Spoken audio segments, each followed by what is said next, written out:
السلام علیکم دوستوں. آج ہماری بزم میں ہمارے ساتھ جو مہمان ہیں وہ کسی تعارف کے محتاج نہیں. ڈاکٹر سید جعفر احمد صاحب. جعفر صاحب کا لمبا تعارف ہے. ان کی ابتدائی تعلیم، ابتدائی ڈگریز کراچی یونیورسٹیز کی ہیں. Bachelors, masters, M Phil. Bachelor اور ماسٹرز میں فرسٹ کلاس فرسٹ پوزیشن، اور اس کے بعد بہت ہی ریپیوٹیڈ یونیورسٹی سے P H D, Cambridge university سے جو ہے انہوں نے پی ایچ ڈی کیا ہے. اور یہاں پہ میں یہ بھی بتاتا چلوں کہ پاکستان کی محبت میں کچھ عرصے باہر رہ کے واپس آئے. ساری زندگی جو ہے وہ ریسرچ ورک میں گزاری، اور اب سہیل یونیورسٹی کے اندر جو ہے وہ کام کر رہے ہیں. ڈین ہیں اس کے سوشل سائنسز ڈپارٹمنٹ کے. اس کے علاوہ آئی بی اے کے visiting faculty, Pakistan Karachi university کے اندر فارمر ڈائریکٹر رہے ہیں پاکستان اسٹڈی سینٹر کے. تو بہت شکریہ ڈاکٹر صاحب، آپ نے ٹائم دیا ہم کو. مائی پلیجر. اور یہاں پہ میں یہ بھی بتاتا چلوں کہ جب میں نے ٹائم مانگا ڈاکٹر صاحب سے تو ڈاکٹر صاحب نے کہا تھا کہ میں بالکل ٹائم بھی دوں گا، مگر اس شرط کے اوپر کہ تمہارا پہلا سوال یہ ہوگا کہ منشور جو ہے وہ ڈاکٹر صاحب کو سب سے پہلے کب ملا. تو ڈاکٹر صاحب، پہلا سوال میرا یہی ہے کہ آپ منشور جانتے ہیں منشور کو، تو منشور کے بارے میں بتائیں. آپ کا کب اس سے جو ہے اتفاق ہوا آپ کے ہاتھ میں کب آیا، کس سن میں اور کس طرح؟ دیکھیے 1960s میں میں تو اسکول میں تھا، اور میرے کزن پی آئی اے میں انجینئر تھے، ایئر کرافٹ انجینئر. تو انہیں اندازہ تھا، پتہ تھا کہ مجھے اخباروں رسالوں کا شوق ہے. تو وہاں سے جو جہاز سے بھی رسالے نکلتے ہوں گے، تو وہ جو ان کے ہاتھ لگتا تھا وہ گھر لے آتے تھے، اور میں پھر وہ نیوز ویک اور یہ ٹائم میگزین اور یہ سب دیکھتا تھا. انہی میں کبھی کبھار وہ منشور بھی ہوتا تھا. تو منشور کا ایک شمارہ جو ہے وہ میں نے دیکھا، اور اسی زمانے میں جماعت اسلامی کا رجحان رکھنے والا ایک رسالہ لاہور سے زندگی کے نام سے نکلا، جو الطاف حسن قریشی صاحب اس کے ایڈیٹر تھے. تو زندگی کا شاید پہلا شمارہ تھا یا دوسرا شمارہ تھا. اس میں پی آئی اے کی ٹریڈ یونین کے بارے میں، جو یونین تھی اس کے بارے میں ایک مضمون چھپا کہ جی وہ کس طرح سے اشتراکی ایجنڈے پہ چل رہی ہے اور کیا کچھ کر رہی ہے. وہ اپنے نقطۂ نظر سے انہوں نے لکھا. اچھا، تو اتفاق سے وہ اسی زمانے میں نے وہ زندگی بھی پڑھنا شروع کیا تھا. تو اب جو منشور میں ہم نے اس مضمون کا جواب دیکھا. آپ نے مضمون دیکھا زندگی میں اور پھر دیکھا کہ اس کا جواب؟ ہاں، اس کے جواب چھپا. خاصا بڑا جواب تھا، جو میرے خیال میں منشور کے اندر ایک الگ سے انہوں نے ضمیمہ غالباً چاپ کے اس کے اندر رکھا تھا. تو وہ بھی پڑھا. اب اس وقت تک تھوڑا بہت ہمیں اندازہ تو ہو رہا تھا کہ کس قسم کی نظریاتی کانفلکٹ پاکستان میں بن رہی ہے. اور یہ بھی میں عرض کروں کہ میرا جو خاندان کا پس منظر ہے وہ تو بالکل جماعت اسلامی کا تھا. میرے والد سرکاری ملازم تھے، لیکن ان کا رجحان تھا جماعتی کی طرف. تو والد نے کبھی آپ کے ہاتھ میں منشور دیکھ کے نہیں کہا؟ نہیں، وہ منشور تو نہیں انہوں نے دیکھا. مختلف شہروں میں ان کے تبادلے ہوتے رہتے تھے، تو بہت زیادہ تو انہیں نہیں پتا. لیکن یہ تھا کہ یہ ضرور بعد میں جا کے انہیں اندازہ ہوا کہ میں جو لٹریچر پڑھتا ہوں وہ لٹریچر ان کے لیے بڑا نامانوس تھا اور غیر متعلق سا تھا. تو لیکن یہ کہ وہ منشور میں وہ جواب پڑھ کے پھر میں نے ایک خط لکھ دیا منشور کے ایڈیٹر کے نام کہ جی میں نے یہ پڑھا اور مجھے بڑی معلومات اس سے ہوئی. یہ وہ جو کچھ ایک بچہ لکھ سکتا ہے. اب میرے لیے حیرت کی بات یہ تھی کہ پھر وہ خط جس شمارے میں چھپا وہ ڈاک سے میرے گھر آیا، ڈائریکٹ آپ کو بھیجا گیا. تو اپنا نام چھپا ہوا دیکھنا، وہ بھی بچپن میں ایک دفعہ بچوں کے رسالے تعلیم و تربیت میں خط بھیجا تھا تو وہ چھپ گیا تھا. تو ہمارے لیے بڑی بات تھی کہ بھی ہمارا نام چھپا ہوا ہے. وہ منشور میں بھی تھا چھپا، تو وہ میرے پاس بلکہ ہے بھی منشور کا کیا شمارہ بات ہے آپ کی. ابھی تک. تو پہلا تعارف تو یہ ہوا. لیکن پھر بعد میں جب ہم ذرا اور کالج میں آئے اور یونیورسٹی میں آئے، پھر تو منشور اور اس کا پورا ایک مکتبہ فکر جو تھا وہ چیزیں سامنے آئیں. اور بائیں بازو کے چند ایک رسالے جیسے لیل و نہار میں نے باقاعدگی سے دیکھا، الفتح دیکھتا تھا. پھر منشور ہے. کراچی کے تو یہ 2-3 رسالے تھے. لیکن لاہور سے نصرت ایک آتا تھا جو پیپلز پارٹی کا رسالہ تھا. پھر رائٹسٹ رسالے بھی میں نے بہت پڑھے. اور زندگی میں نے 1969 سے پڑھنا شروع کیا، اور جب تک وہ بند نہیں ہو گیا 1980s میں جا کے تو میں اسے ریگولرلی پڑھتا تھا. بلکہ عجیب اتفاق ہے کہ اتنا نظریاتی فاصلہ ہمارا رہا جماعت کے رسائل و جرائد سے.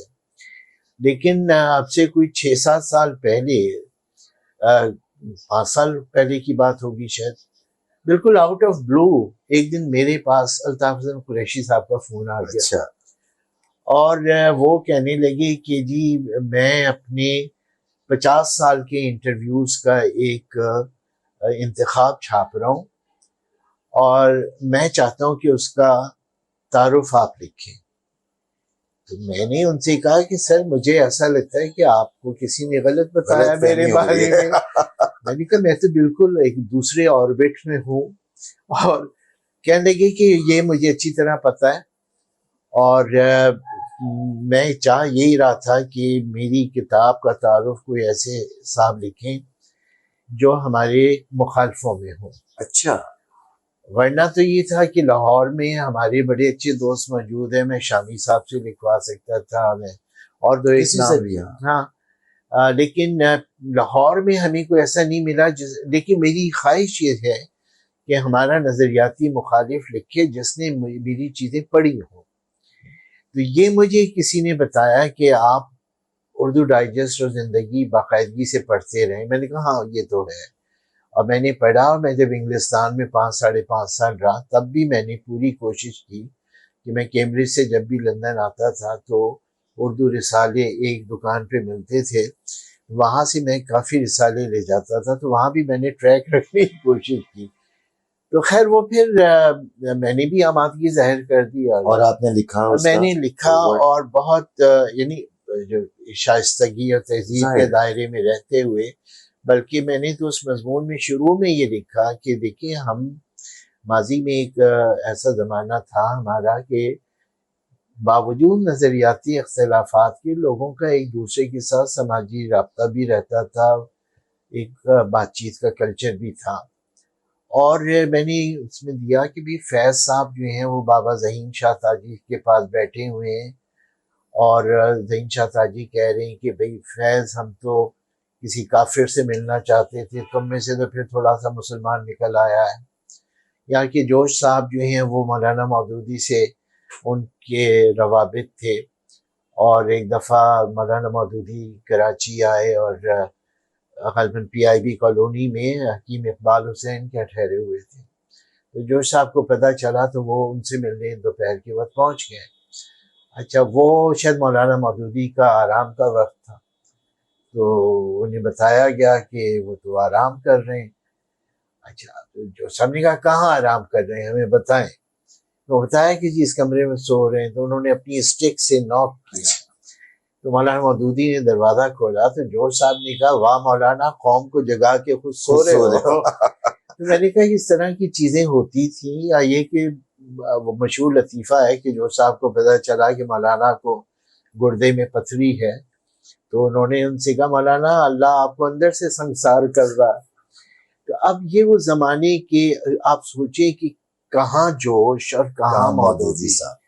اور اسی طرح سے اب میں تو اب چیزیں دیکھی کہ لاہور جیل میں سبت حسن صاحب جو ہیں وہ جب پنڈی سازش کیس کے بعد کمیونسٹوں کو پکڑا گیا تو سبت حسن صاحب بھی جیل میں تھے، اور اینٹی قادیانی موومنٹ میں جو مولوی پکڑے گئے تھے وہ بھی جیل میں تھے، اور ان کی خوب آپس میں ہنسی مذاق بھی ہوتا تھا. ایک مولانا ان میں تھے جن کے نام مجھے ابھی اس وقت یاد نہیں، انہوں نے ابھی کتاب ایک لکھی ہے، اس میں انہوں نے وہ خط ریپروڈیوس کیے ہیں جو مولانا صاحب پہلے رہا ہو گئے اور سبطی حسن ابھی جیل میں ہی تھے جی. تو مولانا صاحب نے اپنی بیگم سے کوئی وہ میٹھے پکوڑے ہوتے ہیں کیا ہوتا ہے وہ بنوا کے سبطی حسن کو جیل بھیجوائے.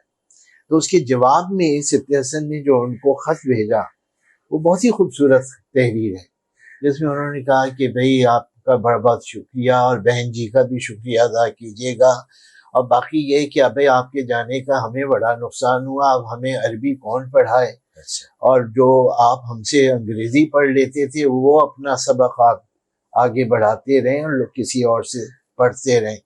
یہ بھی ہو رہا تھا.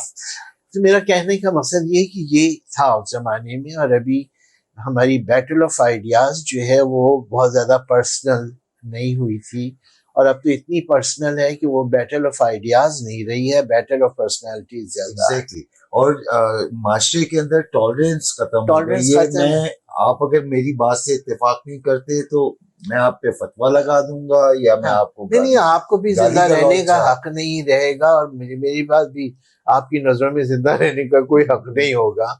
تو بہرحال مجھے خوشی یہ ہوئی کہ وہ میں نے دو ایک واقعات یہ لکھے اس مضمون میں، اور پھر میں نے الطاف صاحب کے اوپر سخت تنقید کی. اچھا، پہلے آپ نے یہ سب لکھ کے پھر میں نے مگر وہ چھاپا اس کے باوجود. ہاں، میں نے لکھا کہ بھئی بہت خوبصورت اردو لکھتے ہیں، کاش اس خوبصورت اردو میں حقائق بھی اسی طرح سے لکھے جاتے جیسے کہ وہ ہوئے. پھر میں نے پورے مشرقی پاکستان کے بحران پہ الطاف صاحب کی جو پوزیشن تھی اس پہ سخت تنقید کی.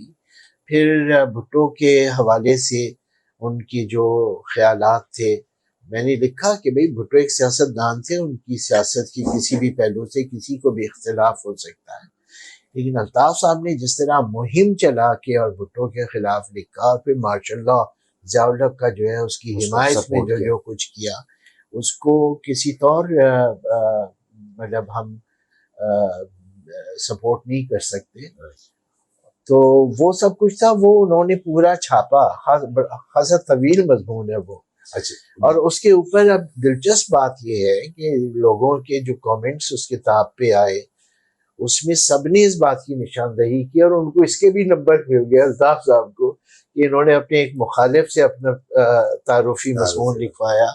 بلکہ کیا نام ہے مشہور ہمارے کالم نگار تھے لاہور کے، جن کی وفات ہو گئی، ابھی نام آ جائے گا ذہن میں ان کا، تو انہوں نے تو اپنی کالم میں یہ لکھا کہ ہم الطاف صاحب کو بھی اچھی طرح جانتے ہیں، جعفر احمد کو بھی، تو ہمیں یہ اجتماعی ضدین دیکھ کے بڑی حیرت ہوئی، لیکن بھی جعفر کا مضمون پڑھا تو سمجھ میں آیا کہ انہوں نے کس لیول پہ جا کے سے لکھا ہے، کیا بات کی. بالکل. اچھا ڈاکٹر صاحب، ابھی ہم نے ٹالرنس کی بات کی اور آپ نے یہ مثالیں دیں. ایک آپ کی شخصیت کئی ٹاپکس جو ہے وہ کور کرتی ہے. آپ کو جب بھی آپ کے بارے میں پڑھا جائے، گوگل کیا جائے، تو کئی ٹاپکس پہ آپ کی جو ہے چیزیں ملتی ہیں. تو یہ ٹائم ہمارے پاس بہت کم ہے، مگر میں کوشش کروں گا ہر چیز کو جو ہے کچھ چیزوں کو سمیٹوں. کریٹیکل تھنکنگ کے اوپر آپ کی بڑا کام ہے. یہ کریٹیکل تھنکنگ کیا ہوتی ہے؟ یا کہاں پہ ہم لیک کر رہے ہوتے ہیں؟ یہ کیا ڈفرینس ہے؟ یہاں پہ ہم کس طرح بچوں کو تعلیم یا اپنی جو جنریشن ہے، آنے والی نسل ہے، اس کو کس طرح براٹ اپ کر رہے ہیں؟ اور کریٹیکل تھنکنگ سے ہمارا تعلق نہیں بن رہا. تو ایک تو یہ بھی بتائیں کہ کریٹیکل تھنکنگ کیا ہوتی ہے، اور کریٹیکل تھنکنگ جب نہیں ہوتی تو اس کے اثرات کیا معاشرے پہ پڑتے ہیں؟ دیکھیں ایسا ہے کہ مطلب کریٹیکل تھنکنگ کے موضوع پر میں نے مختلف یونیورسٹیوں میں، کراچی میں اور مختلف شہروں میں ادارے خیال کیا ہے. پھر مجھے خوشی ہے کہ مجھے بعض ہماری تنظیموں نے ایسے پلیٹ فارمز پہ بھی بلایا جہاں پہ مختلف مذہبی اور مسلکی جماعتوں کے رہنما بھی موجود تھے، ان کے طالب علم بھی تھے، اور ایسے فورمز میں بھی مجھے جانے کا موقع ملا جہاں مختلف مذاہب کے لوگ اور جو وہ ان کے اپنے ریلیجس لیڈرشپ تھی، کمیونٹی لیڈرز تھے، ان سے اظہار خیال کرنا پڑا اس موضوع پہ. میرا کہنا یہ تھا کہ دیکھیے کریٹیکل تھنکنگ کا مطلب یہ ہے کہ جو بھی خیالات اور افکار یا جو کچھ آپ کتابوں میں پڑھتے ہیں اس کو آپ تنقیدی نظر سے پڑھیں، اور اگر کچھ سوالات جنم لیتے ہیں تو ان سوالات سے انحراف نہ کریں، چاہے وہ کتنی ہی مسلمات ہوں، کتنی ہی اسٹیبلشڈ باتیں کیوں نہ ہوں. آپ ان کا تجزیہ کریں اور ان کو اپنے طور پہ سمجھنے کی کوشش کریں. یہ نہ سوچیں کہ یہ بڑے مولوی صاحب نے کہا ہے تو یہ بات صحیح ہوگی، یا یہ ابا جان نے کہی ہے بات تو صحیح ہوگی، یا ٹیچر نے یہ بات کی ہے تو یہ صحیح ہوگی، یا ہمارا جو نظریاتی اس وقت لیڈر ہے پارٹی کا وہ یہ بات کہہ رہا ہے تو بس ہم اسے آمنا و صدقنا اس پہ کہہ دیں. پرسنالٹی کلٹ نہیں ہونا چاہیے. پرسنالٹی کلٹ تو بہت دور کی بات ہے. میں تو یہ کہوں گا کہ ہم نے یہ جو ایک کلچر بنا لیا ہے کہ میں اگر کسی نظریاتی سیاسی جماعت پہ ہوں تو میرا لیڈر جو کہہ رہا ہے میں نے اس پہ آنکھیں بند کر کے یقین کر لینا ہے، یا جو چیز میں پڑھ رہا ہوں اس کو میں آنکھیں بند کر کے تسلیم کر لوں، یا میں اگر کسی مذہب سے تعلق رکھتا ہوں یا مسلک سے تعلق رکھتا ہوں تو جو مجھے بتایا جا رہا ہے مجھے آنکھیں بند کر کے. اور مذہب پہ بھی اپلائی ہو سکتی ہے. بالکل ہو سکتی ہے، بالکل ہو سکتی ہے. اس لیے کہ جہاں تک میرے علم میں ہے کوئی مذہب یا اس کی جو بنیادی کتاب ہے وہ یہ نہیں کہتی کہ آپ آنکھیں بند کر کے اس کے اوپر چلیے. تعبیروں کا فرق ہو سکتا ہے. ہمارے جو بڑے علماء ہیں، مذہب کے بھی علماء ہیں، انہوں نے بھی چیزوں کو کریٹیکل نظر سے پڑھنے کی کوشش کی ہے، اور ایسی مثالیں انہوں نے دی ہیں کہ جس کے بعد ایسا لگتا ہے کہ نہیں ہمیں سوچنا چاہیے. اور مسلم تاریخ میں تو بڑے بڑے ایسے فلاسفہ پیدا ہوئے ہیں جنہوں نے اپنے طور پہ چیزوں کو جج کرنے کی کوشش کی ہے. پھر ہمارے سمجھیے کہ نسبتاً قریب کے زمانے میں یعنی 19ویں صدی میں سر سید احمد خان آئے، اور سر سید احمد خان نے کریٹیکل تھنکنگ ہی تھی جس کی بنیاد پہ انہوں نے اتنا بڑا یہ موقف رکھا کہ دیکھیے قرآن جو ہے وہ ورڈ آف گاڈ ہے، اور کائنات جو ہے یہ ورک آف گاڈ ہے. اور ورڈ آف گاڈ وہ ہے جو آپ دینی متن سے سمجھتے ہیں، دینی ٹیکسٹ سے سمجھتے ہیں، اور جو یونیورس ہے اس کو آپ سائنس سے سمجھتے ہیں. لہذا دونوں کے اندر ایک دوسرے کو سپورٹ کرنے کی گنجائش ہونی چاہیے. اگر ورک آف گاڈ جو ہے وہ ورڈ آف گاڈ سے مختلف ہے تو آپ دوبارہ سے سوچئے اس کے بارے میں، اور اگر آپ کو ورڈ آف گاڈ جو ہے وہ ورک آف گاڈ سے مختلف نظر آ رہا ہے تو پھر ورڈ آف گاڈ کے اوپر غور کیجئے کہ ہم نے اس کو سمجھنے میں غلطی تو نہیں کی. تو یہ ان کا ایک انوویٹو تھاٹ تھی جو وہ اس لیے دے پائے کہ انہوں نے چیزوں پہ اپنے ذہن سے سوچنے کی کوشش کی. اچھا، ان کو لوگوں نے، علماء نے اس زمانے کے نیچری کا خطاب دیا کہ نیچر کے اوپر بھی یقین کرنا چاہ رہے ہیں. تو سر سید کا کہنا یہی تھا کہ نیچر میں جو کچھ ہے وہ میرا بنایا ہوا نہیں ہے، نیچر میں جو کچھ ہے وہ بھی تو خدا کا بنایا ہوا ہے. میں اگر اس سے استنباط کر رہا ہوں، اس سے کوئی چیز سیکھ رہا ہوں تو اس میں کیا غلطی ہے. تو یہ ایک طرز فکر تھا. اب تو زمانہ اور بہت آگے جا چکا ہے، اور میں سمجھتا ہوں کہ کریٹیکل تھنکنگ اب ہمیں اور بھی زیادہ نئے نتائج تک پہنچاتی ہے. آج کے دور میں سائنس ہمیں بہت اچھی طرح سے یہ بتا چکی ہے، اور سائنس کی سب سے بڑی خوبی یہ ہے کہ سائنس کی چیزوں کو آپ ٹیسٹ کر سکتے ہیں. میں اپنے طالب علموں کو بتاتا ہوں کہ دیکھیے H2O سب کو پتا ہے کہ ہائیڈروجن کے 2 مالیکیول اور آکسیجن کا 1 مالیکیول ملتے ہیں تو پانی بنتا ہے. اچھا، یہ آپ کراچی میں کریں تو بھی پانی بنے گا، ٹوکیو میں جا کے کریں گے تو وہاں بھی بنے گا، اور میکسیکو میں کریں گے تو وہاں بھی بنے گا. تو اس کا مطلب ہے کہ کوئی مکانی فرق سے سائنس کے اصول میں فرق نہیں پڑ رہا. زمانی اعتبار سے بھی دیکھ لیجئے کہ آج 2023 کے آج کے دن H2O سے واٹر بن رہا ہے. آپ 6 سال پہلے یہ کرتے تو بھی یہی ہوتا، اور 600 سال پہلے کرتے اور 600 سال بعد کریں گے تب بھی یہ ہوگا. سائنس، اور اگر نہیں ہوگا تو ہم اس فارمولے کو ریجیکٹ کر دیں گے. سائنس کی سب سے اچھی بات یہ ہے کہ آپ اسے ٹیسٹ کر سکتے ہیں، اور آپ جتنی کریٹیکل تھنکنگ اختیار کریں گے، جتنی سائنٹیفک تھنکنگ اڈاپٹ کریں گے، آپ کے خیالات نکھلتے جائیں گے. اور جن چیزوں کے جوابات نہ ملیں، جیسے آپ کہہ رہے ہیں پروف H2O تو پتہ ہے کہ یہ پروف ہو رہا ہے، جن چیزوں کے جوابات نہ ملیں ان کو وہیں پہ چھوڑ دینا چاہیے. اب آپ کی مرضی ہے، آپ ان کو چھوڑ دیں، یا یہ کہ آپ اس کو ایک الگ ڈومین کے طور پہ رکھیں کہ بھئی چلیے ٹھیک ہے، یہ بھی کیونکہ ہمارے ایک متن میں لکھا ہوا ہے لہذا ہم اسے ٹیسٹ تو نہیں کر سکتے، ہم اسے کوشچن تو نہیں کر سکتے، یہ ویریفائی نہیں ہو رہا ہے، لیکن let it be a different domain, اور وہ عقائد کا ڈومین ہے. عقائد کو آپ ویریفائی نہیں کر سکتے. سو منن سیکولرزم کی جب ہم بات کرتے ہیں تو سیکولرزم کی خوبی یہی ہے کہ وہ دس ورلڈ اور ادر ورلڈ کو الگ کر دیتا ہے کہ بھئی جو چیزیں آپ مادی دنیا سے تعلق رکھتی ہیں، جو آپ کی سماج کی وہ چیزیں ہیں جو ویریفائی ہو سکتی ہیں، جن کو سائنسی طور سے آپ سمجھ سکتے ہیں، آپ کی زراعت ہے، آپ کی صنعت ہے، آپ کا آرٹ ہے، آپ کی موسیقی ہے، جو چیزیں آپ سائنسی انداز میں سمجھ سکتے ہیں، وہ سب سیکولر ہے، وہ سب سیکولر ہے. اور وہ چیزیں جو ویریفائی نہیں ہوتی، جو صرف آپ نے عقیدے کے طور پہ سنی ہیں اور فالو کرنا چاہتے ہیں، آپ کنٹینیو کرنا چاہتے ہیں، آپ کریں. تو سیکولرزم کا جو سمجھیے کہ ابتدائی مصنفین ہیں، انہوں نے یہ نہیں کہا کہ جو مذہبی حقائق ہیں ہم انہیں اٹھا کے پھینک رہے ہیں. انہوں نے کہا کہ بھئی وہ چیزیں ایک الگ دنیا ہے، آپ اس پہ یقین کرنا چاہتے ہیں کریں.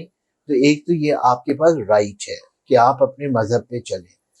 دوسری چیز یہ کہ ایک متمدن زندگی کا تقاضا یہ ہے کہ جہاں کسی سیکولر کو یہ حق نہیں پہنچتا کہ وہ اس کے مذہب کی توہین کرے یا تضحیق کرے یا اسے مجبور کرے کہ تم اپنا مذہب چھوڑ دو. ٹھیک ہے، جو اس کی مذہبی عقائد ہیں وہ اس پہ چلتا رہے. اسی طرح سے ایک مذہبی شخص کو یہ حق حاصل نہیں ہے کہ وہ ان امور کے بارے میں جو معاشرے نے سیکولر اصولوں کے طور پہ اخذ کر لیے ہیں اور جس پہ وہ عمل درآمد کرتے ہیں، لوگوں کو اس سے ہٹانے کی کوشش کرے. یا یہ کہ ایک مذہب کے ماننے والے کو یہ حق نہیں پہنچتا کہ دوسرے مذہب کے ماننے والے کے جو عقائد ہیں اس کے اندر مخل ہو اور ان کو اپنی عبادات کرنے سے، اپنے عقائد پہ چلنے سے روکے. تو یہ ایک سویلائزیشن کا ایک جدید ریاست کا نظریہ بنا، جس پہ بیشتر ریاستیں دنیا کی چلتی بھی ہیں. ان کی بھی کمزوریوں کی نشاندہی ہوتی ہے، لیکن عملاً جو ہے وہ چیزیں اسی پیرائے میں ہو رہی ہیں. بدقسمتی یہ ہے کہ ہمارے معاشروں کو ایک سیکولرزم سے بدظن کیا گیا، دور کیا گیا. آج ٹیبو ہیں یہ الفاظ، ٹیبو ہو چکے ہیں، اور یا پروگریسو، جی بالکل. اچھا پھر ہاں، تو اب اس میں یہ ہے کہ دیکھیے ہمارے ہاں ہماری جو فکری روایت ہے اس میں بھی سیکولر لوگ موجود تھے. میں تو اپنی روایت میں ایک بہت ہی درخشندہ بات سمجھتا ہوں مرزا غالب کو، کہ جو ایک بہت سیکولر انسان تھے. پھر سر سید ایک سیکولر آدمی تھے، محمد علی جناح ایک سیکولر لیڈر تھے. لیکن ہمارے ہاں پھر وہ قوتیں بھی موجود تھیں جنہیں آپ رجت پسند کہیں، قدامت پسند کہیں، یا مذہبی گویا انداز میں اپنا موقف رکھنے والی قوتیں ہیں جو دوسرے مذاہب کو برداشت نہیں کرتی. وہ پہلے اتنی مضبوط نہیں تھی، لیکن وہ اب پاکستان میں بہت مضبوط ہیں. وہ پہلے ہندوستان میں بہت کمزور تھی، اب ہندوستان میں بہت مضبوط ہو چکی ہیں. یعنی آپ تصور کیجئے کہ، اور سر یہ صرف ایشیا کا ہی معاملہ نہیں ہے، آپ ٹرمپ دیکھ لیجئے، یہ گلوبل. اب وہ بات اس طرف چلی جائے گی، لیکن یہ کہ یہ جو نو مذہبیت ہے یا مذہبیت کا ایک سمجھیے کہ احیاء ہے، یہ گلوبل فینومینن ہے اور اس کا تعلق گلوبل اکنامک فورسز کے ساتھ ہے، اس کا تعلق کارپوریٹ سیکٹر کے ساتھ ہے۔ ہمارے ٹی وی کے چینلز رمضان میں آپ دیکھیں کہ اس کے اندر رمضان کم اور رمضان کی جو مارکیٹ ہے، مارکیٹ زیادہ نمایاں ہے۔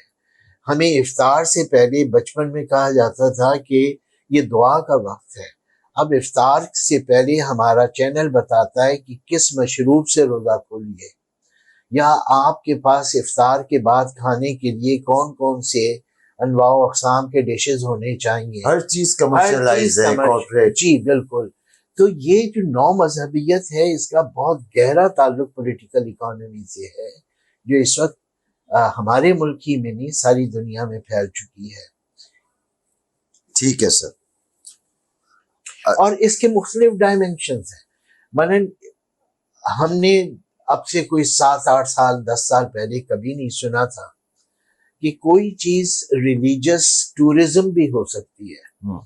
اب ریلیجس ٹورزم ایک بزنس ہے، بالکل پیکیجز ملتے ہیں آپ کو، یہاں بیٹھ کے عمرہ کا پورا پیکیج آپ خرید سکتے ہیں، ٹکٹ اتنے کا ملے گا، خانہ کعبہ کے اطراف قریب ترین ہوٹل کون سا ہے، ہوٹل کی کس منزل میں آپ کو کون سا کمرہ ملے کہ آپ کمرے میں بیٹھ کے بھی نماز پڑھ سکتے ہیں۔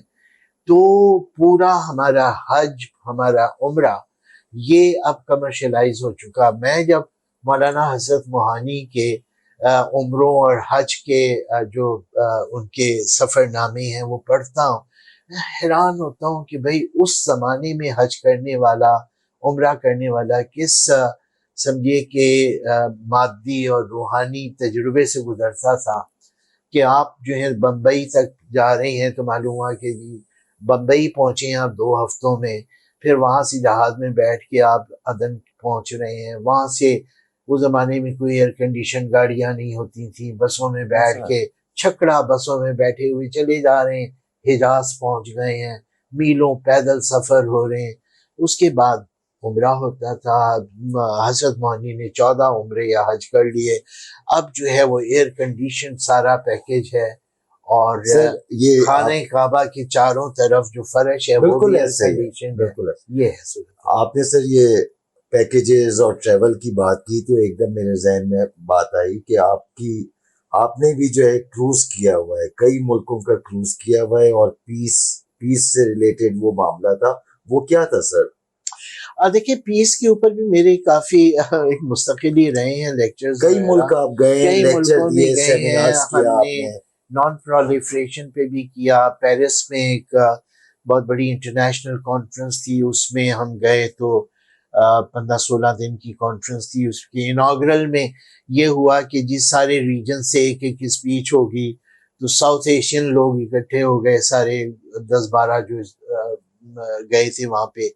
تو وہاں پہ یہ ہوا کہ ہمارے میں سے کوئی ایک اظہار خیال کرے گا، وہ قرہ فعال ہمارے نام نکل آیا، تو وہ پھر وہاں پہ ہم نے نان پرولیفریشن پہ بات کی۔ اچھا مزے کی بات یہ کہ مجھ سے پہلے جتنی اسپیچز ہوئیں اس میں ہم جیسے ملکوں پہ دباؤ ڈالا جا رہا تھا کہ آپ جو ہیں یہ اسلحے کی دوڑ ختم کریں، ہندوستان پاکستان میں اسلحے کی دوڑ ختم ہونی چاہیے۔ وہ تو میں نے کہا کہ دیکھیے آپ کا کہنا بالکل بجا ہے، ہماری سول سوسائٹیز اپنے اپنے ملک میں یہی آواز بلند کر رہی ہیں، لیکن آج جب میں پیرس میں کھڑا ہوا ہوں اور پیرس کی سول سوسائٹی یہاں موجود ہے، اور اسپین کی سول سوسائٹی اور انگلستان کی سول سوسائٹی یہاں ریپرزینٹ ہو رہی ہے، آپ سے میں دوسری بات کروں گا، میں آپ سے یہ کہوں گا کہ ہمیں اسلحہ آپ کے ملک دیتے ہیں، میں یہی آپ اپنی حکومتوں سے کہیں نہ دیں کہ ہمیں سب میرینز نہ دیں، آپ اپنے ملکوں سے کہیں کہ ہمیں لڑاکا طیارے نہ دیں، تو ہماری تو جنگ یہاں پہ یہی ختم ہو جائے گی، ہم تو آپ کی اسلحے سے لڑ رہے ہیں، ختم ہو جائے گی، تو خیر یہ کی تو مارکیٹ ہے ہم۔ اچھا اسی طرح سے ہمیں ایک موقع ملا، جو ایک آرگنائزیشن ہے جاپان کی، اس کا نام ہی پیس بوٹ ہے۔ اچھا وہ پیس بوٹ یہ ہے کہ تنظیم کا نام بھی پیس بوٹ ہے، ان کے پاس ایک بہت بڑا شپ ہے، جی 5-6 منزلہ شپ ہے، اس کی یہ تصویر بھی یہاں پہ رکھی ہوئی ہے۔ 2003 میں مجھے یہ کہا گیا کہ جناب آپ اگر ہمیں سنگاپور میں جوائن کریں، اچھا وہ ساری دنیا کے چکر لگاتے رہتے ہیں، سال میں 2 یا 3 چکر اس جہاز کے ہوتے ہیں، اور مختلف ساحلی شہروں پہ وہ رکتے ہیں، وہاں پہ ان کے پروگرام ہوتے ہیں، پھر آگے بڑھ جاتے ہیں، وہ 5-6 منزلہ جہاز کے اندر، شپ کے اندر، پھر سیمینار ہو رہے ہیں، کانفرنسیں ہو رہی ہیں، یہ سب کچھ۔ تو انہوں نے ہمیں کہا کہ آپ سنگاپور میں ہمیں جوائن کریں اور پھر سری لنکا تک آپ ہمارے ساتھ آئیں۔ تو میں دبئی کے راستے سنگاپور گیا، اور سنگاپور میں میں نے وہ شپ جوائن کی، اور وہ کوئی 15 دن کے بعد مدراس پہنچی، اور چنائی جسے آپ کہتے ہیں، لیکن وہاں پہ لوگ تو اترے، لیکن میں نہیں اترا اس لیے کہ میرے پاس ہندوستان کا ویزا نہیں تھا۔ اچھا وہاں پہ کچھ دوست بن گئے تھے، اور 1-2 شپ پہ ایسی بااثر شخصیات تھیں کہ انہوں نے کہا، اور ہندوستان کی، کہ انہوں نے کہا کہ ہم بات کرتے ہیں۔ تو وہ متعلقہ عملہ جو ہے وہ اس کے 2-1 لوگ اوپر آئے، کہنے کہ سر الاؤ تو نہیں ہے، لیکن اگر آپ نیچے ٹہلنا چاہیں۔ وہ ایک اصل میں پریس کانفرنس رکھی ہوئی تھی کشمیر کے موضوع پہ، تو وہ چاہ رہے تھے کہ وہ نیچے ہو پریس کانفرنس۔ تو میں نے یہ کہا کہ میں نے کہا دیکھیے میں نیچے قدم نہیں رکھوں گا جہاز سے، نہ میں آپ کے ملک کے قوانین کو توڑنا چاہتا ہوں، نہ اپنے ملک کے قانون کو توڑنا چاہتا ہوں، میرے پاس ویزا نہیں ہے ہندوستان کا، تو میں نیچے تو نہیں اتروں گا۔ تو وہ پریس کانفرنس اوپر آئی، اور اوپر وہ اچھے خاصے 50-55 رپورٹر ہوں گے۔ اس پریس کانفرنس سے ہم نے اظہار خیال کیا، اور ہندوستان کی بہت بڑی شخصیت تھی جو پیس میں اس میں انوالو تھے، امن کی تحریک میں، ریٹائرڈ ایڈمرل رام داس صاحب۔ اچھا، اور ایڈمرل رام داس ہندوستان کی نیوی کے چیف رہ چکے تھے، اور ان کی joint chief of staff committee کے بھی سربراہ رہ چکے تھے، اور بعد میں وہ امن کی اس تحریک کا حصہ بنے۔ تو انہوں نے بھی اظہار خیال کیا، میں تھا اس میں، ہندوستانی کشمیر جو ہے اس کے ٹائم آف کشمیر ایک اخبار نکلتا تھا، اس کے ایڈیٹر صاحب تھے۔ تو ہم لوگوں نے وہ پریس کانفرنس کی، اور ہم نے اس میں بتایا کہ ہم پچھلے 15 دن سے کشمیر کے موضوع کے اوپر ایک پیس آپشن کیا ہو سکتا ہے، اس موضوع پہ بات کرتے ہوئے آئے، تو اسی کا خلاصہ ہم نے وہاں پیش کیا۔ تو پھر ہندوستان سے چل کے ہم لوگ سری لنکا آئے، اور سری لنکا میں 3 دن جہاز رکا، تو ہم نے پھر کسانوں کی بستیوں میں جا کے، اور کیونکہ سری لنکا میں آپ کو ایئرپورٹ پہ ویزا مل جاتا تھا، تو وہاں سے ہم کینڈی گئے، اور کینڈی میں ہم نے وہاں کے جو مقامی مسائل تھے کسانوں کے، اور سب کو کچھ سمجھا۔ سر بات ہمیں سمیٹنی ہے، ابھی کشمیر کا ذکر کیا، اور آپ کی پوری نظر، پورا آپ کا کام ہے ریسرچ، 2 لفظوں میں آپ بتائیں گے کہ کیا حل ہو سکتا ہے کشمیر کا؟ دیکھیں میرے خیال میں، اور ابھی یہ ڈیولپمنٹ ہوئی ہے کہ انڈیا نے جو ہے اپنے بات بہت آسان ہے۔ دیکھیے میں نے as a humanist, as a social science student, اور as some one who looks into different trouble spots of the world، میرا کہنا یہ ہے کہ کشمیر صرف ایک علاقے اور ایک رقبے کا نام نہیں ہے، کشمیر کئی لاکھ انسانوں کا نام ہے۔ صحیح بات۔ سو جہاں بھی کسی، اور کشمیر ایشو کا ایک ہیومن کانٹینٹ ہے، اگر ایسا کوئی بھی مسئلہ ہو، چاہے وہ فلسطین کا ہو، چاہے وہ ویتنام کا ہو، وہ کشمیر کا ہو، اس میں فیصلہ کرنے کا اختیار ان لوگوں کو ہونا چاہیے جو وہاں کے باسی ہیں، جو وہاں بستے ہیں۔ مگر اس کو تو انجینئر کر دیتے ہیں سر، مطلب وہاں جیسے باسیوں کو ہونا چاہیے، ہاں، اس جگہ کے اوپر انڈیا کی کوشش ہوگی کہ اپنے باہر کے لوگوں کو، وہی کوشش کرنے والوں کی کوشش نہیں ہونی چاہیے۔ میرا کہنا ہے کہ کشمیر پہ نہ پاکستان کا حق ہونا چاہیے، نہ ہندوستان کا حق ہونا چاہیے۔ اگر ان دونوں کا کوئی حق تھا تو 1947 میں جب پارٹیشن ہو رہی تھی اس وقت فیصلہ کروا لیتے، اس وقت نہیں ہوا، اور اس سے جو بھی فیصلہ ہوا اس کے اندر کس کے ساتھ انصاف ہوا، کس کے ساتھ نا انصافی ہوئی، یہ بھی ایک الگ موضوع ہے۔ اب تو صورتحال یہ ہے کہ کشمیر کا فیصلہ کسی کی خواہش کے مطابق، کسی دوسرے ملک کی خواہش کے مطابق نہیں ہونا چاہیے.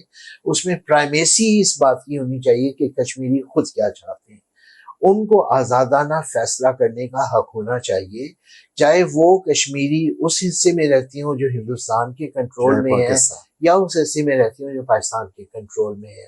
ان میں آپس میں روابط ہوں، اور یہ طریقہ کار کی بات میں کہہ رہا ہوں کہ پہلے ان میں روابط ہوں، ان میں آپس میں ٹریڈ ہو، ملنا جلنا ہو، خاندان ایک دوسروں سے ملیں، اور پھر وہ اپنا میکنزم ایوالو کریں خود کہ ہمیں اپنے فیوچر کے بارے میں کیا طے کرنا ہے، اور اسے ہندوستان کو بھی تسلیم کرنا چاہیے، پاکستان کو بھی تسلیم کرنا چاہیے. اچھا سر، کئی چیزیں مجھے کور کرنی ہے چھوٹے چھوٹا. ایک مجھے آپ یہ بتائیں کہ مارکس، ابھی آپ کچھ ایک ہفتے پہلے آپ مارکس کے پروگرام میں اس کی برتھ اینیورسری کو آپ نے پریزائڈ کیا. میں لوگوں کے لیے پوچھ رہا ہوں، میں اپنے لیے نہیں پوچھ رہا، کیا مارکس آج بھی ریلیونٹ ہے، ریلیونس ہے مارکسزم؟ جی، مارکسزم دو اعتبار سے بہت ریلیونٹ ہے.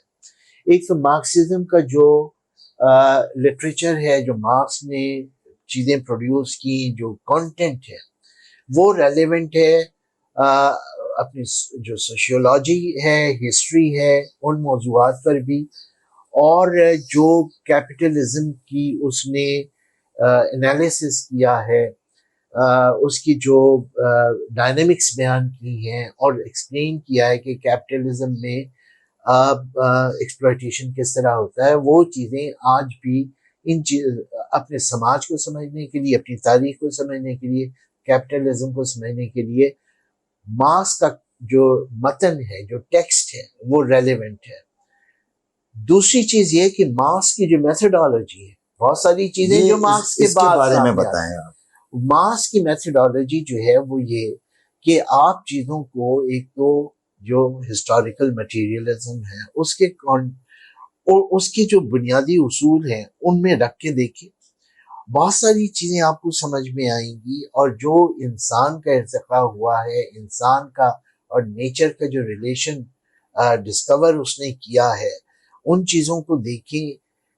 دنیا افکار سے آگے بڑھتی ہے یا مادی حقائق کے آپس کی تناؤ اور ٹکراؤ سے آگے بڑھتی ہے، دیکھیے وہ چیزیں آج بھی ریلیونٹ ہیں.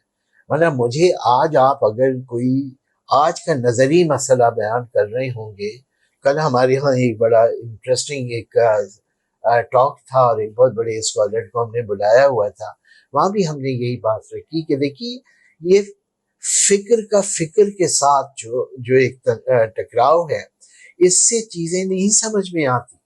آپ کو سمجھنا پڑے گا کہ کس فکر کے پیچھے کون سا سماج ہے، ان سماجوں کے اندر کس طرح کے تناؤ ہیں اور اختلافات ہیں. اس کو اگر آپ سمجھتی ہیں تو پھر جو فکر آپ کے سامنے آئے گی وہ زیادہ آپ کے لیے ایکسپلینیٹری ویلیو کی حامل ہوگی، اس سے آپ چیزوں کو زیادہ بہتر طور پہ سمجھیں گے. تو میں تو سمجھتا ہوں کہ مارکس کا جو ٹیکسٹ ہے وہ بھی امپورٹنٹ ہے، اور مارکس کی میتھڈالوجی بھی امپورٹنٹ ہے، اور ان دونوں چیزوں سے استفادہ کرتے وقت یہ چیز ذہن میں رکھیں جو آپ کا پہلا سوال تھا، کریٹیکل تھنکنگ، کہ مارکس کو بھی کریٹیکلی ہی دیکھا جائے، اس کو ڈاگما کے طور پہ نہ دیکھا جائے. مارکس جیسے کہتا تھا کہ ریولوشن جو ہے وہ تو UK میں آنا چاہیے، ہاں بالکل، اگر آیا بالکل اس کے حساب سے تو پھر آنے اور ہی جیسے میں نے اس دن بھی کہا کہ ہندوستان کے بارے میں بھی مارکس کی بعض نتائج فکر جو ہیں وہ کوسچنیبل ثابت ہوئے، اور اس چیز کی نشاندہی کسی اور نے نہیں بلکہ جو نیو مارکسسٹ ہیں، مارکس کے بعد آنے والے مارکسسٹ ہیں، انہوں نے نشاندہی کی اس چیز کی کہ دیکھیے کہاں کہاں ان سے مس ہوا ہے، چیزوں کو سمجھنے میں کہاں کہاں غلطی ہوئی ہے. اچھا چلیں سر، بہت شکریہ. ایک اور چیز مجھے آپ بتائیں، آپ کا ٹائم بہت قیمتی ہے مجھے پتہ ہے. ہم آج کی بات کرتے ہیں، آج جو حالات چل رہے ہیں، عمران خان صاحب کو جو ہے وہ پکڑ لیا گیا، یہ مارکس کی بات کی، اور پھر ظاہر ہے مارکس کی ہم بات کرتے ہیں تو ریولوشن کی بات ہوتی ہے. تو جو حمایتی ہیں ہمارے عمران کے، PTI کے، 2 دن سے باز گشت میں سن رہا تھا کہ بس اب انقلاب آیا، اور اب انقلاب آیا. تو ڈاکٹر صاحب میں یہ پوچھنا چاہوں گا کہ کیا پری ریکویزٹس ہوتے ہیں یہ جو ہم، اچھا یہ جتنے بھی لوگ ہیں عمران کے چاہنے والے یا PTI کے چاہنے والے، وہ دل سے چاہتے ہیں کچھ چینج چاہتے ہیں، مطلب وہ ان کو سمجھ اتنی نہیں ہے مگر چاہتے ہیں چینج. تو یہ کیا پری ریکویزٹس ہوتے ہیں انقلاب کے، اور یہ 2 دن گزر چکے ہیں، انقلاب کیوں نہیں آیا؟ یہ اس کے بارے میں کچھ بتائیں گے آپ؟ دیکھیں، پہلی بات تو یہ ہے کہ ہمیں یہی سمجھنا چاہیے کہ یہ کانفلکٹ کیا ہے بیسیکلی. دیکھیے، ہماری ریاست جو ہے یہ شروع دن سے بننا شروع ہوئی ایک نیشنل سیکیورٹی اسٹیٹ. یہ کوئی سمجھے کہ بہبودی ریاست نہیں تھی، یہ کوئی سوشل ویلفیئر اسٹیٹ نہیں تھی، نہ کبھی اسے وہ بنانا چاہا گیا. نیشنل سیکیورٹی اسٹیٹ ہے جس کے اندر ملٹری کو ڈومینیشن حاصل ہے، وہی فیصلے کرتے ہیں اور وہی پولیٹیکل فارمیشن بناتے ہیں.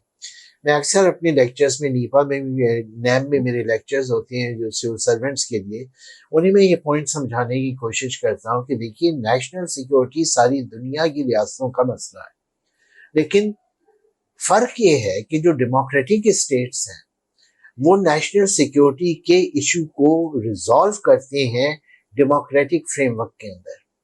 ان کی کانگریس بھی کام کر رہی ہوتی ہے، ان کی پارلیمنٹ بھی کام کر رہی ہوتی ہے، اور 9-0 ہوتا ہے تو وہ کچھ رولز ایسے بناتے ہیں جو معمول سے ذرا ہٹ کے ہوتے ہیں کہ جی یہ نیشنل سیکیورٹی ایشو ہے، لیکن آئین ختم نہیں کرتے، وہ جو ہے وہ اپنی پارلیمنٹ ختم نہیں کرتی، قانون سازی ختم نہیں کرتی، بڑی حد تک فنڈامنٹل رائٹس بھی انٹیکٹ رہتے ہیں.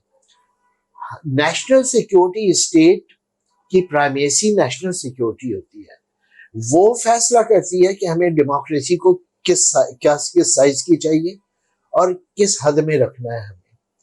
انہوں نے 11 سال ایک سو کالڈ پارلیمانی نظام چلنے دیا، پھر وہ خود آ گئے، پھر انہوں نے دیکھا کہ نہیں اب تو ڈیموکریسی کھل کے سامنے آ جائے گی.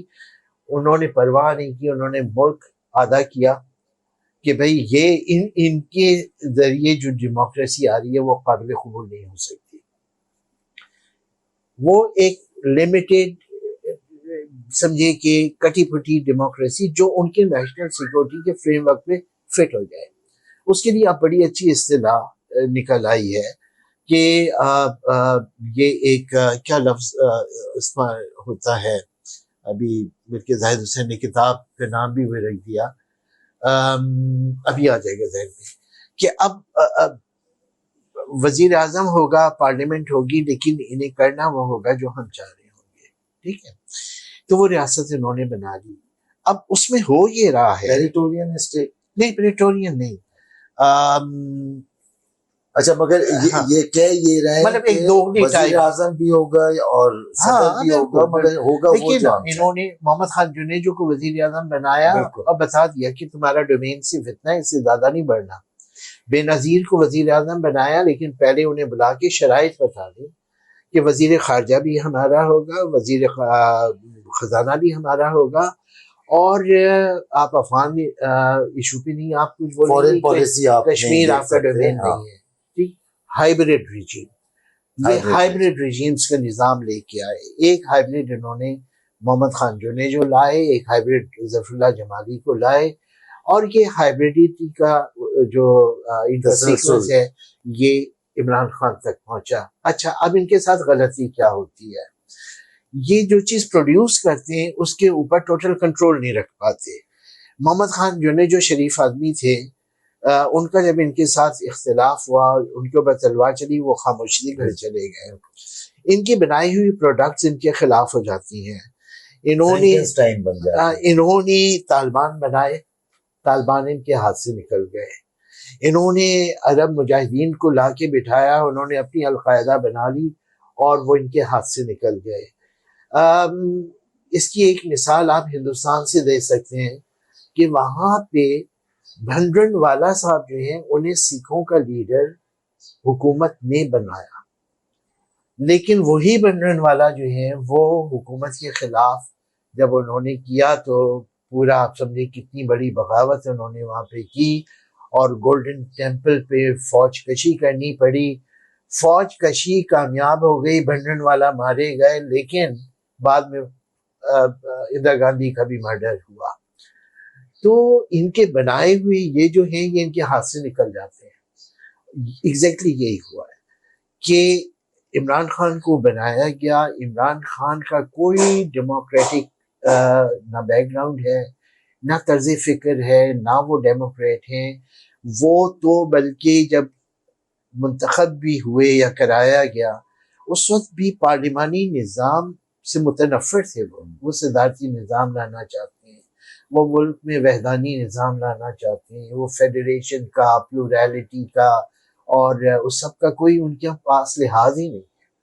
یہ ایک مائنڈ سیٹ ہے. مگر ان کے چاہنے والے جو ایکسپیکٹ کر رہے تھے اب وہ چاہنے والوں کا یہ ہے کہ دیکھیے نا، جنہوں نے ان کو سمجھیے کہ چنا کہ ان کو ہم بناتے ہیں اپنا لیڈر، اب وزیر اعظم بنواتے ہیں، ان کی ذہنی سطح کی داد دیجیے کہ وہ ایک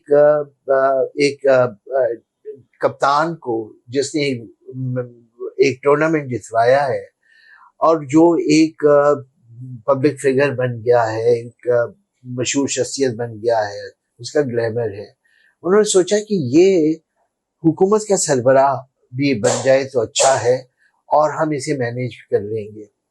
لیکن آپ نے نہیں سوچا کہ اس کی اپنی سائیکالوجیکل میک اپ کیا ہے، اس کی کوئی پولیٹیکل تھنکنگ ہے نہیں ہے. وہ آج آپ کے کام کا ہے، کل کو آپ کے کام کا نہیں رہے گا، ہو سکتا ہے وہ آپ ہی کو چیلنج کر دے.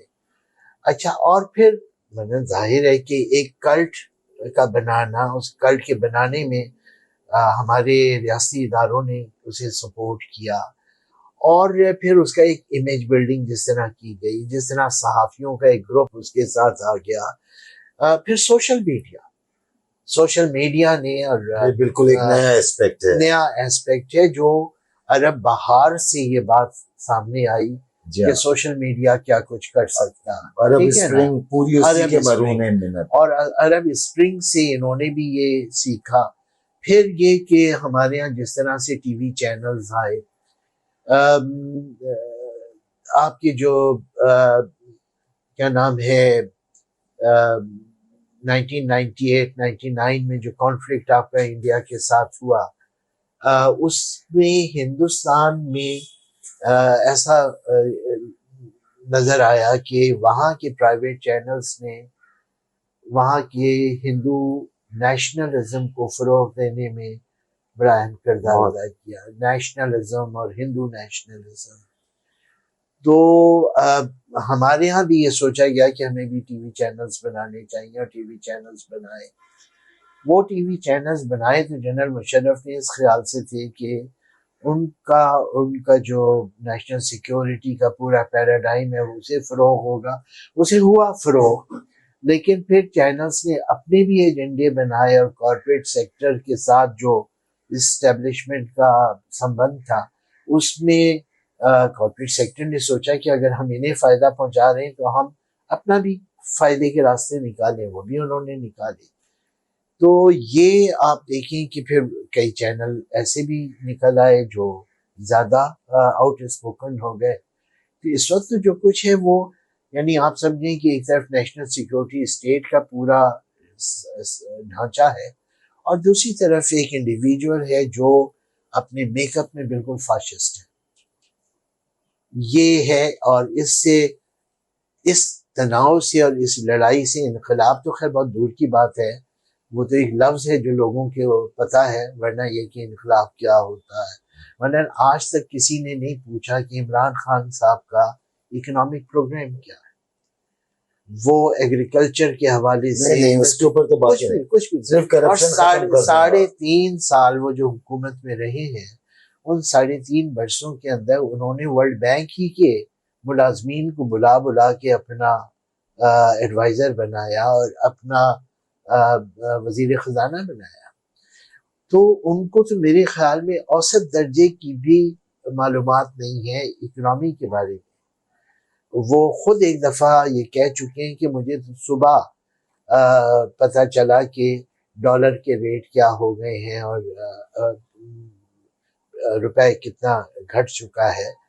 تو لیکن ان کا خیال یہ ہے کہ اچھے ارادے سے اور عزم سے، اور جو کچھ اسلام کی تاریخ انہیں ان کے ٹیوٹرز نے سکھائی ہے. ٹیوٹرز کے نام سب جانتے ہیں. اور تاریخ بھی وہ جس کو آپ نہیں مانتے. تاریخ وہ جو جس میں اندر محمود غزنوی ہوتے ہیں، جس کے اندر اس ٹائپ کے سپہ سالار ہوتے ہیں جو بہت کچھ کر گزرتے ہوتے ہیں. نہ انہیں اس تاریخ کا پس منظر پتہ ہے، نہ اس زمانے کا پس منظر پتہ ہے.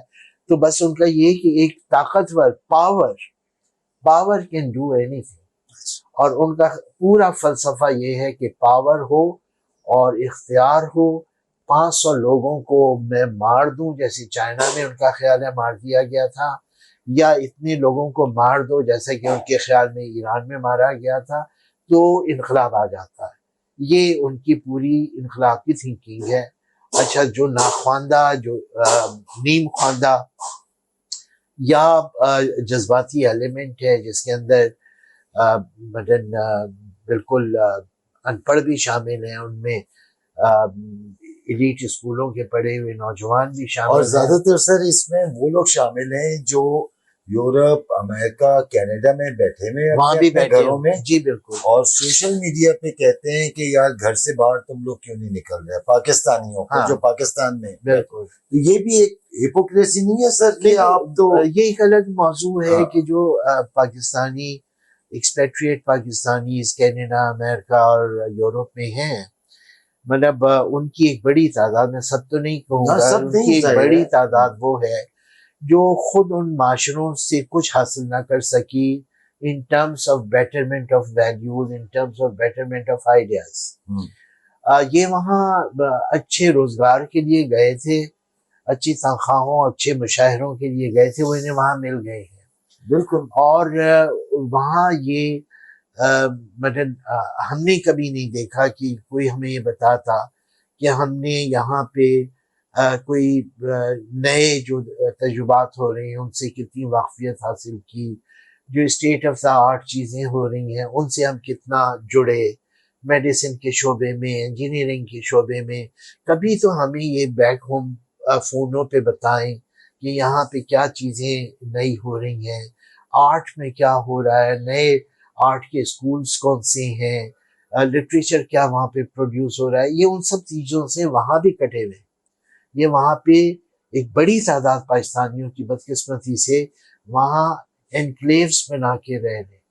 یہ وہاں ان یہاں کی جو میں تقاریب کی تصویریں دیکھتا ہوں کہ کوئی پاکستانی گھرانے میں کوئی شادی ہوئی ہے، 150 لوگ آئے، ان میں کوئی ایک کینیڈین نہیں ہے، ان میں کوئی ایک اپنی کمیونٹی کے اندر بند ہے.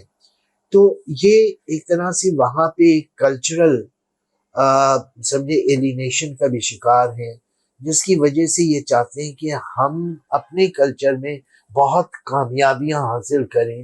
یہ نہیں دیکھتے کہ بھائی ناروے کی کامیابیوں کے راز کیا ہیں، یہ نہیں دیکھتے کہ برطانیہ کی کامیابیوں کے راز کیا ہیں. یہ وہ والے ہدف حاصل کرنا چاہتے ہیں کسی ایک لیڈر کے ذریعے سے کہ پاکستان میں اسی طرح سے لا اینڈ آرڈر ہو جائے جیسے برطانیہ میں ہے، پاکستان میں اسی طرح سے وقتی پابندی ہونے لگے جیسے ناروے میں ہوتی ہے، یا پاکستان میں اسی طرح سے خالص چیزیں ملنے لگیں جیسے ہالینڈ میں ملتی ہیں. انہیں یہ نہیں پتا کہ وہ ان چیزوں کے لیے کس پروسیس سے گزرے. انہیں دیکھنے کی ضرورت نہیں ہے، انہیں جاتے ہی وہ چیزیں مل گئی ہیں. لہذا وہ سمجھتے ہیں کہ اگر ایک بڑا لیڈر آ جائے، اور ایک لفظ بہت ہمارے یہاں چلا ہوا ہے آنیسٹی کا، وہ آنیسٹ تو ہے. اچھا بھائی، آئی ڈونٹ نو کہ آپ کی آنیسٹی کی تعریف کیا ہے. مثلاً آپ اس شخص کی ساری کمزوریاں، ساری خرابیاں کنڈون کرنے کو تیار ہیں، اور ساتھ ساتھ آپ اس کو آنیسٹ بھی کہتے ہیں.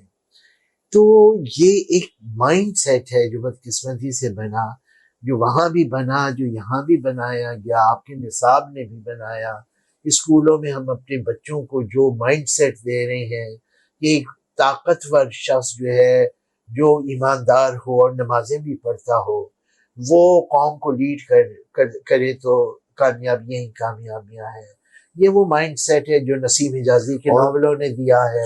یہ مائنڈ سیٹ وہ ہے جو مطالعہ پاکستان میں بچوں کو اسکولوں میں پڑھایا جا رہا ہے. جی دنیا بدل جاتی ہے ایک بڑے لیڈر سے، طاقتور لیڈر جو بہت اچھا ہو، نمازی ہو، اورنگزیب کی طرح، اور وہ دنیا کو بدل سکتا ہے. اچھا سر، اتنے مسائل کی ہم نے بات کی اور بات اب اسی اسٹیج پہ آ گئی ہے کہ مطلب چہرے بدلنے سے معاملات نہیں بدلیں گے، پورے سماج کو بدلنا پڑے گا. یہ ہم تو نعرے یہ لگاتے ہی رہے ہیں ایک عرصے سے، مگر شاید اب آنے والی نسل کو بھی یہ سمجھ آ جائے.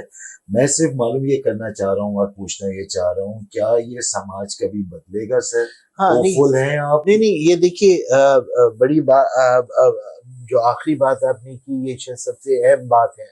آپ نے یہ کہا کہ ہم یہ نعرے لگاتے رہے چہرے نہیں سماج کو بدلو، لیکن خود ہم نے بھی نہ سماج کو بدلا اور نہ ہم نے یہ سمجھنا چاہا کہ سماج بدلتے کس طرح سے ہیں. ہمارا خیال یہ تھا کہ ہمارے نعروں سے اور ہمارے عزم سے اور ہمارے اندر بھی کوئی اچھے بڑے لیڈر پیدا ہو جائیں تو ہم سماج کو بدل لیں گے. سماج کو بدلنے سے پہلے سماج کو سمجھنے کی ضرورت ہے. آپ کا سماج ہے کیا؟ اور پھر آپ کو یہ سمجھنا ہے کہ اس سماج کے اندر جو تبدیلیاں پچھلے 70-75 سال میں ہوئی ہیں وہ تبدیلیاں کیا ہیں. اس سماج کے اندر بہت ساری چیزیں جو مادی عوامل کی وجہ سے ظہور پذیر ہوئی ہیں. مثلاً 75 سال پہلے بچیوں کی تعلیم اتنی نہیں ہوتی تھی، اب ہو رہی ہے. ایک سماجی تبدیلی ہوئی. آپ کے ہاں جو ہے وہ شہروں میں لوگوں کے منتقل ہونا شروع ہوئے اور شہروں میں آن کے ان کی وہ ویلیوز چینج ہونے لگیں جو وہ دیہات میں جن کے پروردہ تھے. تو سماج میں جو تبدیلیاں ہو رہی ہیں ان کو بھی سمجھنے کی ضرورت ہے. اور پھر آپ کو یہ طے کرنا ہوگا کہ ہمیں اس سماج کو لے جانا کس طرف ہے اور اس کے لیے کیا مادی ذرائع استعمال کیے جائیں، کیا کیا جائے کہ سماج جو ہے اس سمت میں آگے بڑھے جو اس سماج کے زیادہ مفاد میں ہوگا، جو ایک روشن خیالی کی طرف سماج کو لے کے جا رہا ہوگا. تو ان چیزوں کو آئیڈینٹیفائی کرنے کی ضرورت ہے. ورنہ اگر بائیں بازو کے ہمارے ترقی پسند روشن خیال لوگ اس میں ان کا انٹرونشن اگر نہیں ہے تو پھر سماج تو آگے بڑھے گا، وہ اس طرح سے آگے بڑھے گا جسے دوسری قوتیں آگے بڑھوا رہی ہوں گی، کیونکہ اس سماج میں ان دوسری قوتوں کا انٹرونشن زیادہ ہے. آپ دیکھیے کہ انٹرنیٹ آیا، کمپیوٹر آیا، اس کا بائیں بازو نے کتنا استعمال کیا اور دائیں بازو نے کتنا استعمال کیا. بالکل آپ سے ٹھیک ہے نا. آپ یہ دیکھیں کہ جب پریس ایجاد ہوا اور 18ویں 19ویں صدی کے زمانے میں اس پریس کا استعمال دائیں بازو نے بھی کیا، بائیں بازو نے بھی کیا. تو ایک بیٹل آف آئیڈیاز، آپ نے جیسے کہا زندگی آیا تو اس کا جواب آپ نے منشور میں بالکل یہاں موجود تھا. اب مسئلہ یہ ہے کہ دیکھیے کمپیوٹر ہے، ٹائپ رائٹر ہے، یہ سب اپلائنسز ہیں. ان کو استعمال کرنے والے پہ ڈیپینڈ کرتا ہے کہ ان کو کس طرف لے کے جا رہے ہیں. اب میں دیکھتا ہوں کہ ہماری جو مذہبی جماعتیں ہیں ان کے جو ادارے ہیں وہ انٹرنیٹ کا اور کمپیوٹر کا کہیں زیادہ اپنی نقطۂ نظر سے اچھا استعمال کر رہے ہیں جتنا کہ ہم لوگوں کو یا ہمارے جو بائیں بازو کے روشن خیال ترقی پسند ان کو کرنا چاہیے تھا. تو آپ دیکھ لیں میرے پاس تو کم از کم 8-9 مسالک کے رسالے آتے ہیں. وہ کس طرح استفادہ کر رہے ہیں ان چیزوں سے، ان کے یہاں کس طرح سے سیریز بنتی ہیں، ان کے یہاں کس طرح سے ملٹی میڈیا کا استعمال ہوتا ہے، ان کے یہاں کس طرح سے ان جدید state of the art technology کا استعمال ہو رہا ہے اور وہ کس طرح سے گلوبلائز ہو رہے ہیں. وہ کس طرح سے گلوبلائز ہو رہے ہیں، ان کے مطلب حجاب کو کس طرح سے وہ پروموٹ کر رہے ہیں، کس طرح سے اپنے ٹیکسٹ کو وہ پروموٹ کر رہے ہیں، کس طرح سے ان کی چیزوں کے ٹرانسلیشنز دنیا کی مختلف زبانوں میں ہو رہے ہیں. تو مطلب ہم اس دوڑ میں بہت پیچھے رہ گئے. اس کی وجہ یہ کہ ہم سماج کو بدلنا چاہتے ہیں لیکن بدلنے کی جو ڈائنامکس ہیں، بدلنے کے جو تقاضے ہیں ان کو نہیں سمجھتے. وہ نہیں سمجھتے. اچھا سر، بالکل آخری کوسچن، آپ کے کریڈٹ کے اوپر 6 کتابیں ہیں، 6 ہی ہیں میرے خیال میں. دیکھیے جو آخری گنتی تھی اس کے مطابق جو ہماری تبازات اردو انگریزی کی کتابیں اور ہماری کمپائلڈ کتابیں ہیں. کمپائل نہیں، یہ تو میں نہیں، کمپائلڈ کتابوں کو میں اس لیے کمپائلڈ کہہ رہا ہوں کہ اس کے اندر بھی میرے 2 سال 1.5 سال 3 سال لگتے ہیں.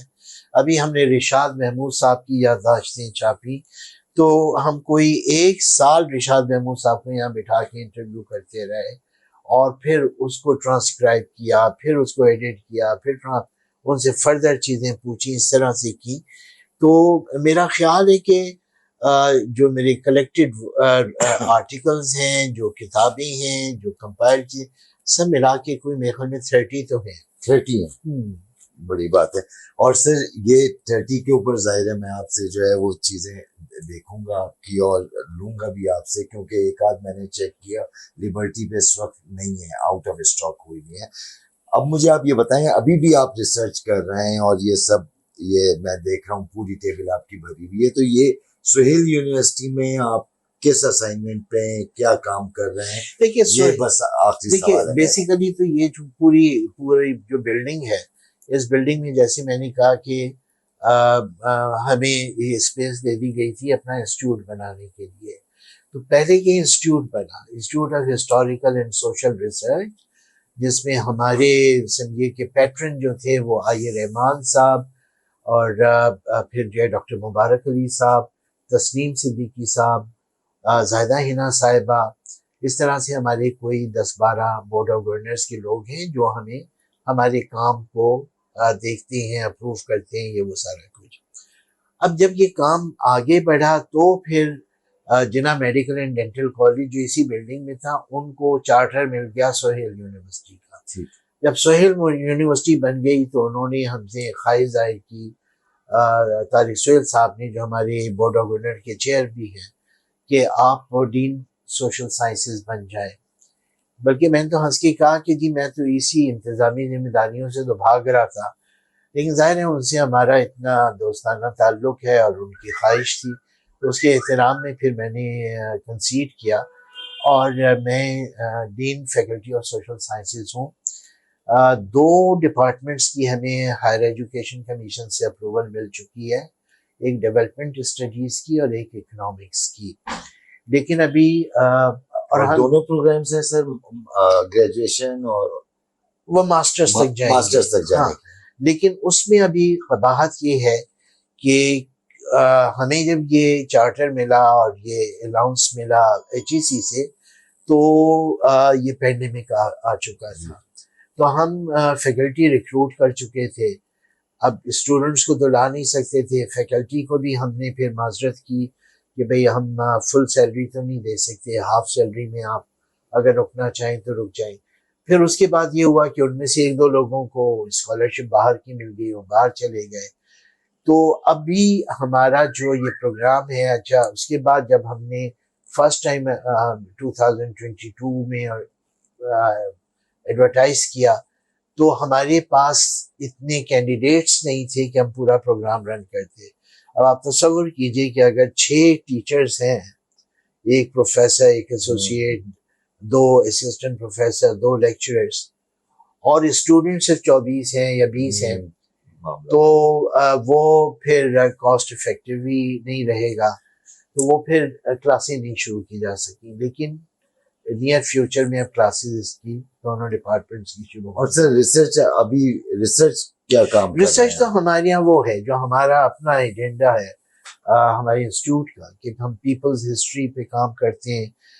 میں نے جیسے کہا بھی تعارفی گفتگو میں کہ ہم وہ لوگ جو سیاسی تحریکوں میں شامل رہے ہیں ان کے میموائرز بھی ہم ریکارڈ کرتے ہیں، وہ کتابیں ہم چھاپتے ہیں.